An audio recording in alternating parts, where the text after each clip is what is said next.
Kendrick Lamar's reaction to Drake's assault in Family Matters transcended mere verbal sparring. It was an artistic execution that struck at the core of hip-hop. What ensued was not just a diss track, but a powerful sonic explosion, a deliberate attack that not only questioned Drake's credibility, but also systematically unraveled his entire story. If anyone believed Drake was invulnerable, Kendrick Lamar just demonstrated that no one, regardless of their stature, is exempt from the principles of hip-hop's survival of the fittest. Hello everyone, welcome to Celebrity Cookies. Please don't forget to subscribe and comment your thoughts about the video. I hope to see you in our next cookies. In his track, Family Matters, Drake attempted to undermine Kendrick Lamar's legacy as a West Coast icon. He launched a direct assault on Kendrick's origins, insinuating that he wasn't genuinely from the West Coast and that his authenticity was somehow fabricated. By strategically mentioning other artists like Chris Brown and W, Drake positioned them as the true representatives of the region's raw essence, trying to portray Kendrick as an outsider who could talk the talk but couldn't back it up. To Drake, Kendrick didn't truly hail from the streets that gave rise to the genre he claimed to embody. However, in the strategic landscape of hip-hop, Drake made a significant error. He underestimated Kendrick Lamar. What he failed to grasp was that Kendrick wouldn't merely defend himself. He would turn the attack into a powerful showcase of lyrical brilliance. Kendrick was fully aware of how to retaliate, and his response was not just about words. It was a bold statement that would resonate throughout the industry. When Kendrick released Not Like Us, everything shifted. The atmosphere changed. It was more than just a diss. It was a monumental shift in the game, a calculated reply that dismantled Drake's narrative. The beat hit hard, DJ Mustard's unmistakable tag echoed through the speakers, and Kendrick Lamar emerged as a West Coast champion, reclaiming the throne that Drake attempted to usurp. That beat was not merely music, it was a declaration of war, a mark of authenticity that rendered Drake's attack insignificant. Kendrick was not only showcasing his talent on the beat, he was demonstrating a profound understanding of West Coast culture, referencing the iconic style of the Bay Area and channeling the bouncy flow of E40. This was not just a musical decision, it was a tactical maneuver. Every syllable Kendrick delivered was a direct counter to Drake's assertions. Kendrick was not just responding, he was seizing control of the narrative and redefining what it meant to be a West Coast artist in the process. It wasn't merely the rhythm and flow that showcased Kendrick's brilliance. His true talent lay in his use of psychological strategies. Rather than simply criticizing Drake, he cultivated an atmosphere of discomfort, transforming humor into a weapon.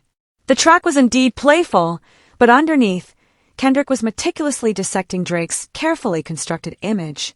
The insinuations he made about Drake, raising doubts about his character, ethics, and relationships, were not just casual digs.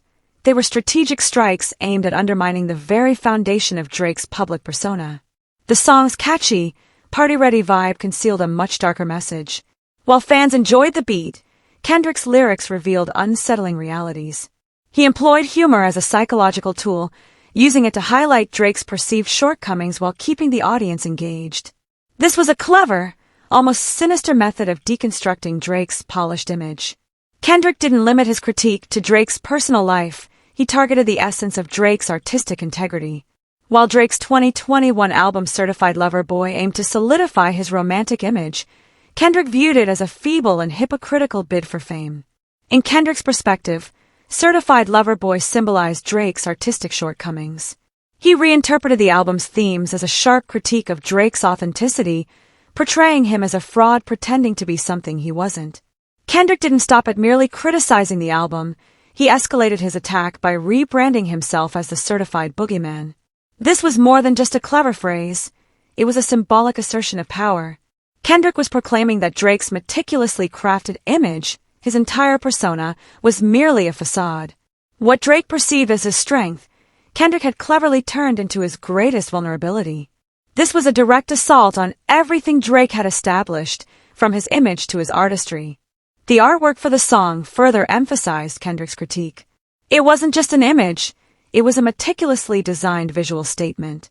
The depiction of Drake's mansion, known as the Embassy, was not a tribute to wealth, but rather a representation of corruption. Kendrick used the mansion as a metaphor for the flaws he saw in Drake's empire. He included subtle markings in the image, 13 spectral symbols that hinted at the dark secrets lurking behind Drake's success. The mansion was not just a residence, it embodied everything Kendrick believed was wrong with Drake's career. A structure built on borrowed success, unearned riches, and dubious dealings. Kendrick didn't limit his criticism to personal insults. He delved into the core principles of hip-hop, accusing Drake of lacking respect for the culture. He referenced Tupac, the iconic West Coast rapper, implying that Drake had disrespected the very legends who helped shape hip-hop. Kendrick's attack wasn't solely on Drake's music. He questioned his credibility within the culture, portraying him as someone who had betrayed his closest associates and violated the unwritten rules of loyalty and respect that are fundamental to hip-hop. Kendrick's most severe allegation was labeling Drake a cultural appropriator. He went further, calling him a colonizer, a term that carried significant weight. This was more than just an insult. It was a harsh critique of Drake's career. Kendrick accused him of taking advantage of the Atlanta hip-hop scene, profiting from its talent while giving little back. He depicted Drake as a modern imperialist, someone who exploited a culture without recognizing its origins. For Kendrick, this issue transcended music. It was about power dynamics, who benefits from hip-hop and who gets overlooked. He contended that Drake had built his career by leveraging the best aspects of Atlanta's sound and culture without acknowledging their sources. In Kendrick's view, Drake was not merely a rapper but a cultural thief, a scavenger who used his platform to drain the vitality of a flourishing scene, only to discard it once he had taken what he wanted. This conflict was not just a struggle for dominance in hip-hop, it was about the essence of the culture itself. Kendrick was not only questioning Drake's music, but also everything he represented. He accused Drake of cultural theft and of undermining the very foundation of hip-hop in his quest for fame and wealth. This critique extended far beyond music. It was a condemnation of Drake's entire career. Now the question arises, can Drake bounce back from this? Is it possible for him to restore his reputation after Kendrick's harsh critique? Will other artists continue to work with him, or has Kendrick succeeded in turning his supporters into opponents? More importantly, how will fans respond? Kendrick's claims have prompted a re-evaluation of what it means to be authentic in the music industry, challenging the concept of cultural appropriation and confronting the uncomfortable realities of fame's cost. One thing is clear, Kendrick Lamar's response to Drake was more than just a song. It was a cultural awakening. It represented a struggle for the essence of hip-hop, a fight for authenticity, respect, and integrity. The repercussions of this conflict will echo throughout the industry for years to come. The ultimate question is, who will rise from the aftermath?